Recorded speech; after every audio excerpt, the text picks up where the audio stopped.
তারাপীঠে অগ্নিকাণ্ডের জেরে 15টা হোটেলে তালা লাগিয়ে দেওয়া হলো, এই বিষয়টি এরকম অনেক আরও আছে যেগুলো বেআইনি হোটেল ব্যবসা যারা যারা চালিয়ে যাচ্ছে, এই ফায়ার স্ট্যান্ডার্ডস বা অন্যান্য যে নেসেসারি যে স্ট্যাটুটারি কমপ্লায়েন্সগুলো আছে, এই স্ট্যাটুটারি কমপ্লায়েন্সগুলো না করে যারা এই ধরনের বেআইনি ব্যবসা চালাচ্ছে, আমার মনে হয় কড়াভাবে এদেরকে মোকাবেলা করা দরকার। এবং এরা যদি মনে করে এই ব্যবসা যারা চালাচ্ছে তারা যদি মনে করে যে কিছু অর্থের বিনিময়ে আমরা বিজেপির লোকেদের সেট করে নেবো, এটা সম্ভব না। আমি আমার জায়গাতে আপনাকে বলতে পারি এরকম অনেক অসাধু ব্যবসায়ীরা স্ট্যাটুটারি কমপ্লায়েন্স না থাকার কারণে তারা আমাকে অনেক ক্ষেত্রে সেট করতে চায়, কিন্তু পারে। এবং আমি আপনাকে যে কথাগুলো বলছিলাম, এই যে দুর্নীতির অভিযোগ বা এই ধরনের অনেক কিছু অভিযোগ, এগুলো উঠে আসার মধ্যে প্রধান কারণ হচ্ছে অনেক জায়গাতে সেট না হতে চাওয়া।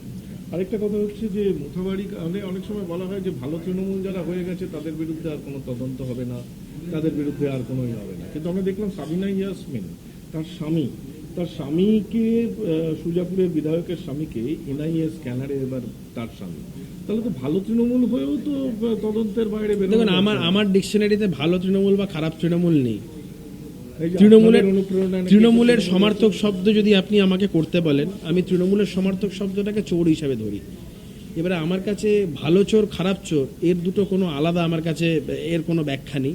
আমার কাছে চোর মানে চোর, তৃণমূল মানে চোর, চোর মানে তৃণমূল। আরেকটা হচ্ছে যে ককরোচ জনতা পার্টির নেতৃত্ব তারা গতকালকে দেখলেন পশ্চিমবঙ্গে আসছে, আজকে দিলীপ ঘোষ একটা কটাক্ষ করেছে, বলছে যে ককরোচ টকরোচ কিছু না, এগুলো কমিউনিস্টদেরই এইসব আরশোলা। দেখুন, আমি আপনাকে ওই তো বলছি যে আপনি দেখবেন কখনো আরশোলা হয়ে পার্টি তৈরি করবে, কখনো মাকড়সা হয়ে পার্টি তৈরি করবে, কখনো গিরগিরি টিকটিকি বিভিন্ন নামে এরা আসবে। আমি আবারও এই কথা বলছি যে প্রধানমন্ত্রী যে কথাটি বলেছেন 15ই আগস্টে লালকেল্লায় দাঁড়িয়ে, দিমাগি নাক্সাল, যে ভারতবর্ষে এই মুহূর্তে এটা একটা খুব বড় সমস্যা।